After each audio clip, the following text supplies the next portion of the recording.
Hello everybody and welcome to the West Ham Way YouTube channel. You already know who I am. I'm joined by Joe Chapman from the Birmingham Mail. Joe, how are we doing today? Yeah, very well, Corey. Nice one, mate. Nice one. We're going to talk a little bit about West Brom, aren't we? And your promotion hopes for next season. Are you excited to be back in the Premier League first and foremost? Yeah, I think it's the place to be, really. If you're a club like West Bromwich Albion, who are a side that have jumped between the two divisions in the last 20 years or so, they had that period of stability where they were in the Premier League for 8 years, and then there's that kind of like cycle. It's like a cycle, isn't it? A period where things come to an end, and that run came to an end, and they slipped into the Championship, and then it was all about how they were going to respond, and it didn't work out to Darren Moore, and they fell at the first hurdle of the playoffs 2 years ago now. And then, of course, where do you go from there? You miss out. You think to yourself, you're going to get another opportunity. You're going to end up like a Stoke City, where you get kind of dragged down into the lower reaches of the Championship. And then, you've seen teams like Leeds, Forest, Sunderland at the moment have all done it. You end up just kind of falling at the bottom of that league as well. So the impact that Slaven Bilic had, and his ability and his coaching team's ability to lift Albion as a football club off the floor when they were beaten by Aston Villa in that playoff game last season, I don't think you can underestimate it, really. And they did a good job with the recruitment largely, and yeah, they ended up kind of just about scraping over the line in the last few games. They didn't play very well, but they're there, and that's something that's the absolute bottom line, that they're a Premier League team again. Yeah, I've got to be honest, mate. I was watching it, and obviously we've got our ties with Slaven Bilic and Julian Dix, and we were kind of hoping you'd get over the line at least for Bilic, and it did look like at one point you weren't going to do it, but I think Grady Diangana kind of got the cat out of the bag, and he just had one of them games, and you got promoted. Yeah, the last few games, lockdown was really strange. It would be strange for everyone, I suppose, but we started off a couple of games. We drew Birmingham City, so it's a bit of a local derby. It was new for everyone in front of an empty stadium. It's not something that's happened before for anybody, especially the local derby. That feeling just wasn't there, and it was a goalless draw. They were held, and then they went to Brentford, which, on reflection, was a huge game. They got beat down there, and then all of a sudden, that gap that they had, that lead that they had over Brentford, just disappeared because Brentford had beaten Fulham the game before. So all of a sudden it just became, right, okay, we've got to keep them at arm's length, and they did. I think they won 5 games of the last 9.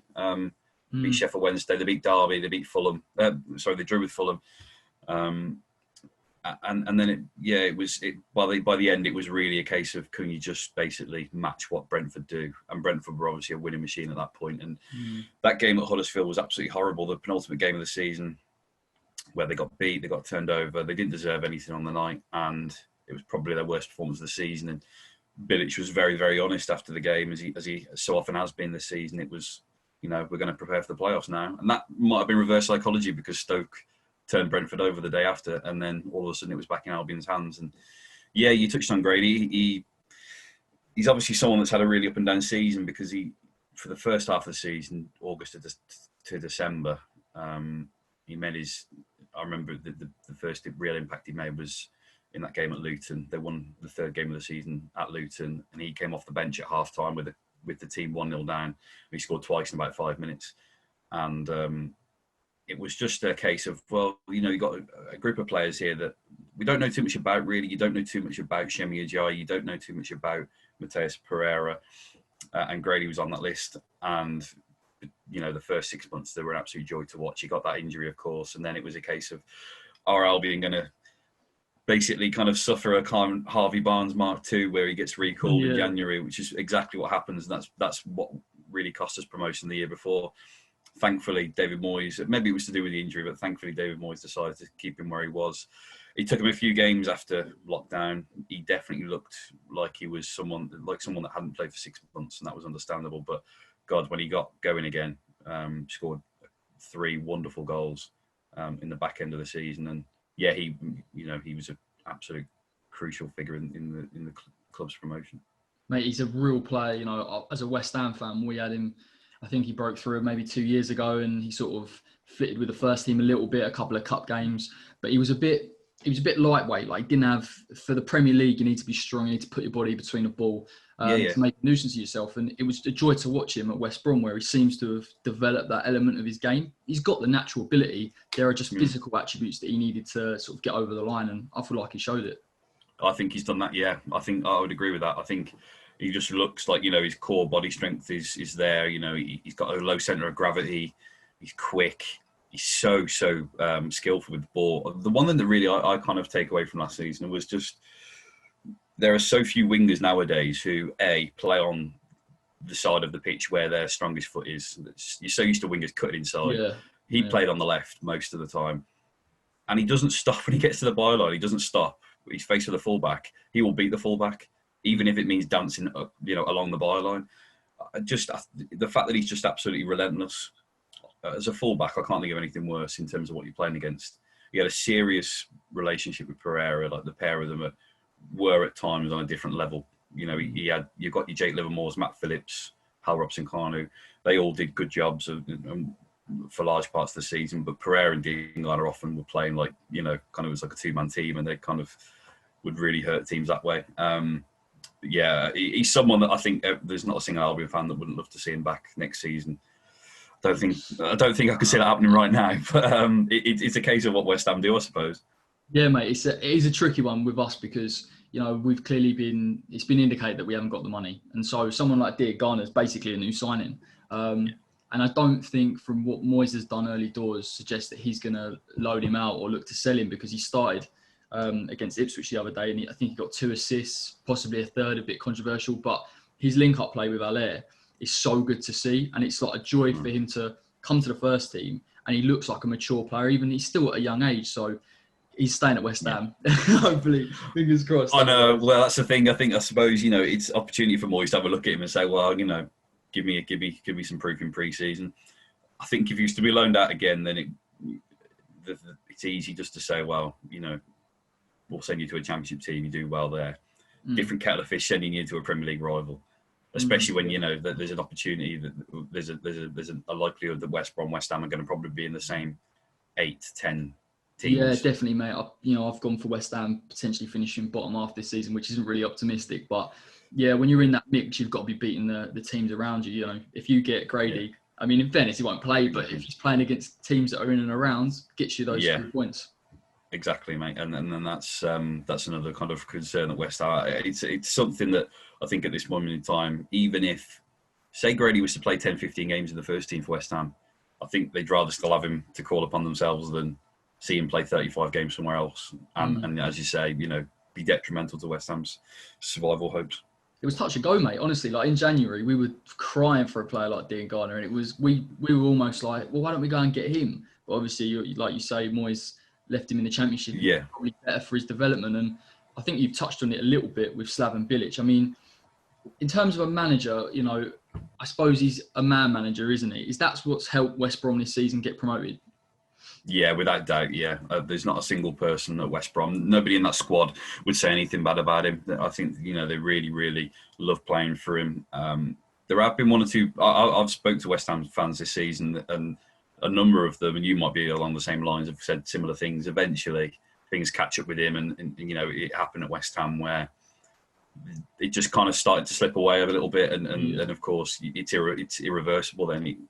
And he ended up being let go, and it's happened a couple of times elsewhere as well when he's been manager. So that's something that I was a little bit concerned by at the back end of the season when things started going a bit wrong. I thought, God, you know, what happens if they are in the playoffs, if they can't get up? Does Bilic even stay on as manager? Yeah. But, you know, ultimately he's got them over the line over the course of 46 games. If they'd have thrown it away in the last few games, it would have been really, really horrible. But nobody can deny Albion. You know, they and Leeds were in the top 2 for, I think, since October. So, I mean, you know, without ever being touched. So, you know, that I think, in my personal opinion, Bilic and Bielsa are the best 2 managers in that league, and you know, they deserve to be there. I'm looking forward to seeing him again in the Premier League. I've got to say, you know, it's been obviously a little while since he's been managing in the Premier League, Bilic. So it's kind of, and he's got a different team. I don't think the West Brom team's certainly not as strong as the West Ham team that in that first season. I don't really remember what the state of the West Ham team was like when he left, but Oh. This West Brom team. But, well, yeah, exactly. Probably speaks for itself that he got sacked. But yeah, this West Brom team at the moment, as things stands, looking quite thin. Yeah, I mean, look, I personally think this might be a good point actually, but with Bilic, he was a really good manager in that first season. Obviously, it was the last season at the Bowling. The fans were behind him. He played at West Ham. There was that element to it. Then he had Dimitri Payet. You know, Lanzini come in. Noble had a brilliant season. It was just one of them seasons where everything clicked and Bilic was perfect. I don't believe Bilic is a bad manager at all. I think what happened with West Ham in the end was he should have got the backing on certain signs that he wanted to make. So I think he wanted to bring in Carvalho, Dendoncker, who's now at Wolves. He wanted a holding midfielder, and he was getting a lot of dross, basically, a lot of players that weren't good enough that he didn't really fancy. And so he was kind of thrown under the bus. But if you actually look at Bilic historically in terms of his management, Croatia, he was brilliant. Besiktas, he did a really good job, and he's gone to West Brom. And of course, he's done a good job and he's had a bit of a dip, but he's not been in a division where there's 46 games in a season. And that's really hard to mitigate. Bielsa last season, he even struggled near the end. Yeah, you're right. That's something that Bilic himself has admitted before. I think people from outside of the UK probably underestimate how big the Championship is. He kept saying, you can watch it. He was out, his last job was in Saudi Arabia. That was probably the one job on his career, kind of on his CV that probably hasn't worked out. But he said you can watch it anywhere. I mean, after the big five, the top five clubs in the top five leagues in Europe, Championship is probably the next one. You can watch the Championship pretty much anywhere in the world. So he was watching it like anyway when he was out of work. And when he took over, I remember when he took over, he had his unveiling at the Hawthorns, and he said, I was kind of flying back from Saudi Arabia with the family to come back and live in England. And I basically wrote a list of clubs down where there were vacancies in England that I'd like to manage. Yeah. And he said West Brom was high up on that list. So when he got that job, when he got that opportunity to go and have an interview and was able to win the board over very quickly, it looked like a very good fit. It looked like a real coup. And especially when you consider, maybe not so much the way it ended at West Ham, but that first season, you say, I remember watching that West Ham team thinking, God, this is an actual team that can, before Leicester came along, this is, a team that can break into the top six, that can really, really achieve something. I think it was just a case of, as you say, where the backing had to be right. Maybe he was back, but maybe the right recruitment wasn't done. Yeah, recruitment's a huge part in football. And I think, you've touched on it a little bit with Darren Moore. I think it was an interview with the director at West Brom. And his kind of remit was to bring a young squad in. And that's obviously been a massive overhaul for you. I mean, what have you seen from West Brom in terms of ins and outs? Do you think having a youthful team has benefited them? Yeah, I think you'd have been talking about Luke Dowell in there. He's our sporting and technical director. So his relationship with Bilic is really important at the moment because they're obviously, both of them have got so much to do in terms of improve the squad. To have just a quick overview, after the end of the season, we obviously sent Grady back to West Ham. Callum Robinson went back to Sheffield United. Gareth Barry and Chris Brunt. I mean, Chris Brunt's he's like our Mark Noble. He's been at the club. I bet. He's like 420 appearances, played for the club for 13 years, and they both left. I think Brunt will end up at somewhere like Stoke, and Barry retired obviously yesterday. Yeah. So you were left with a group of players who we obviously got the Pereira deal done. That was always going to happen, and he's the kind of the one shining light for us in this team at the moment.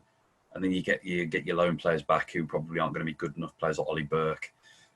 So the squad actually is fairly young as it is. They've done a really, really good job now that Barry and Brunt have gone, who are like 65, 70 years old between them.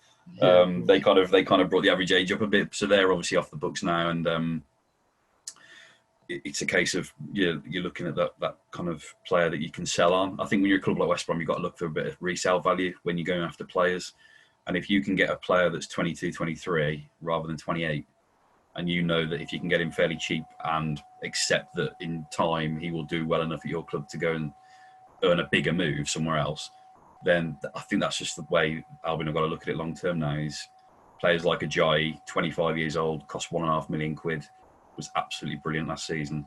If Ajayi gets sold tomorrow, he gets sold for, probably 7 or 8 times that. Mm-hmm. So that's kind of something they've got to go with going forward. They got Darnell Furlong from QPR.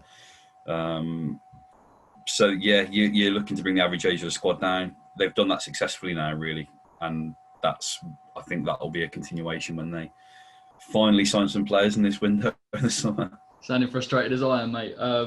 But yeah, nothing doing just yet. Yeah, I've seen you've been linked. It's interesting what you say about bringing young players in, but also potentially bringing in some older players. You've been linked with Troy Deeney on loan for the season. Would you fancy him in a West Brom shirt? We were linked with Troy Deeney when Tony Pulis was manager. I remember thinking at the time that would be quite a good signing for us. That was about 4 years ago. And that was kind of at a time where Pulis was very set in his ways. The players we were signing were your kind of Matt Phillips, Nasser Chadley, Rondon, Livermore, players he knew he could rely on, physically built strongly. And to be fair, you'd put Deeney in that category, someone that fits the bill. Centre forward who scored goals in the Premier League, knows exactly what it's about. He's a West Midlands lad. But Watford wanted about 30 million at the time, and that's just obviously nothing that West Brom are ever going to spend. I don't think the idea of Troy Deeney with the wages he's on at the moment would particularly entice me. I don't know. He's probably 30 years old now, 31. So I'd be open that they look elsewhere. They've obviously got Charlie Austin, who kind of fits that mould really in terms of an experienced striker with Premier League goals under his belt. So I think they're looking for someone that's a little bit different to what they've got. I think Kenneth Zahor will probably get a move. Then you've got Hal Robson-Kanu, who's never really, set the Premier League alight previously. So I think they need someone. It'd be interesting who they go for, but, they need something like an Ollie Watkins, for example. I'm not saying Ollie Watkins, but, he's like the perfect striker, really. He's quick, he scores goals, he's brilliant target man. And I'm sure he'll go to a Premier League team.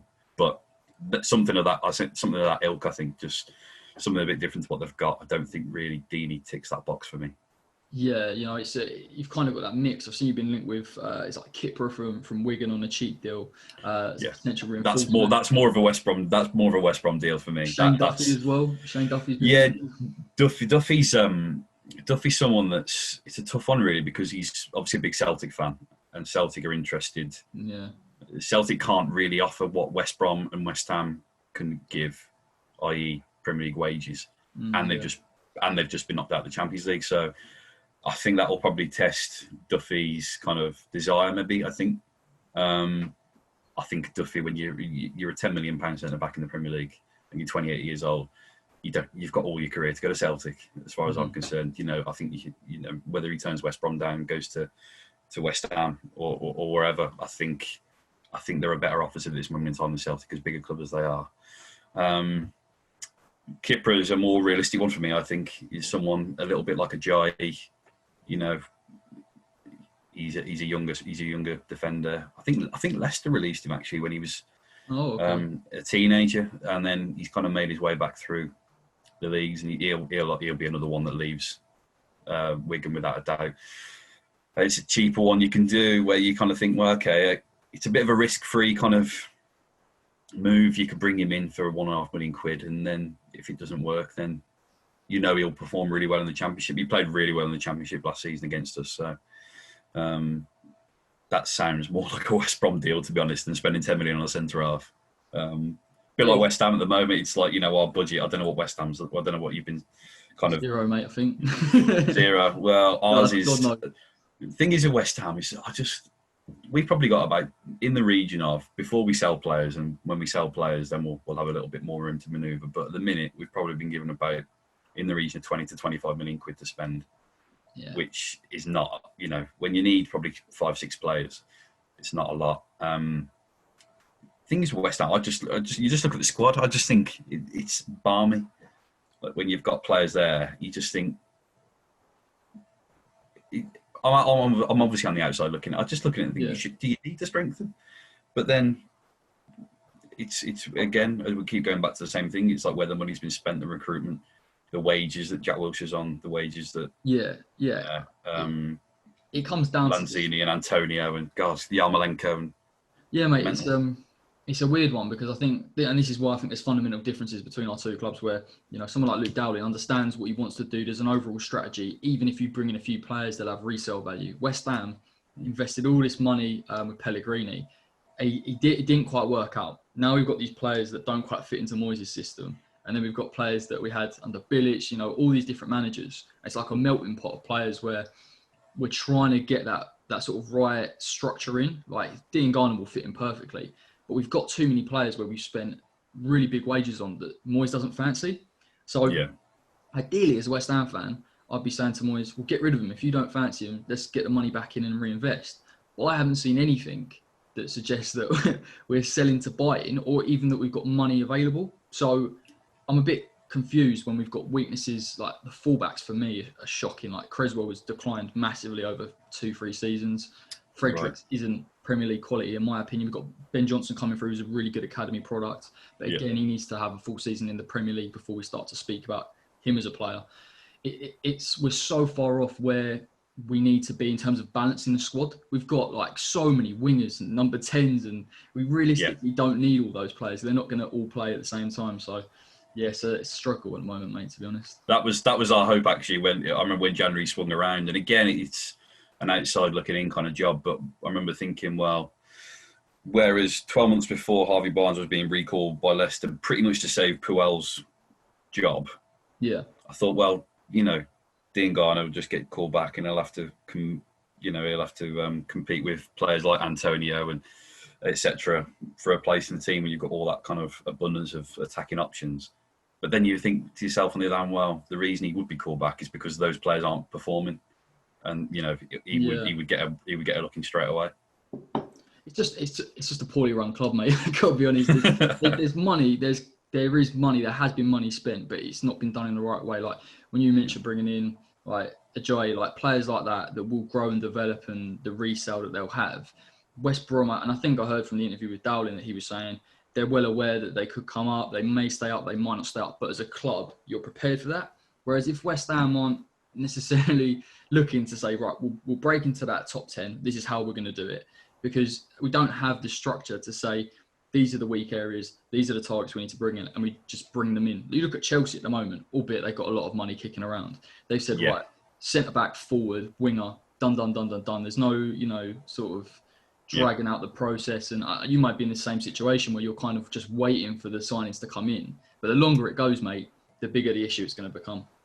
No, of course, it's something that Alvin have been pretty open with me about it regarding the transfer window and the lack of recruitment so far. It is as frustrating as it is, and I'm sure Bilic is frustrated as well. He's kind of touched on it himself. He's the kind of guy that loves going off to chat with the Croatian media, and kind of you'll get stories that randomly come out of Croatia from Bilic interviews, and he did kind of give off a little bit recently, just that he was a bit frustrated with the kind of lack of movement. But I think, as you've already said, you've got Man City have signed 2 or 3 players, and Chelsea have signed all these players, and probably going to do more business. It's the kind of thing that it's like a domino effect, really, in the window. Yeah. And I think everybody kind of realises that there's a food chain, and the big ones take what they want, and then you're kind of left with the deals that you can still do towards the end of the window. And that's always been the case with West Brom. They've always done, especially since Luke Down has been there, they've signed so many players on deadline day where they've kind of had to really chase targets up and get those deals over the line. It's not ideal because obviously you've got pre-season at the moment. We haven't got any new signings in, and the season starts. The season starts kind of 2 weeks now. Yeah. So it's obviously very difficult. It's a challenging time for everybody. It's not something that anybody's really experienced before. But all the same, West Brom can't go into the new season really with what they've got and hope to, achieve anything significant. At the moment, at this moment in time, there's more of a worry that they'll be kind of like a closer to what Norwich did last year than Sheffield United, and yet Sheffield United with a team that everybody that comes up are kind of aspiring to at the moment. Because they've shown that you don't have to spend that much money. No, I think Sheffield United spent about 40 million quid, but they nailed it. They got a great manager, and I don't think the bottom half of the Premier League's that good. So.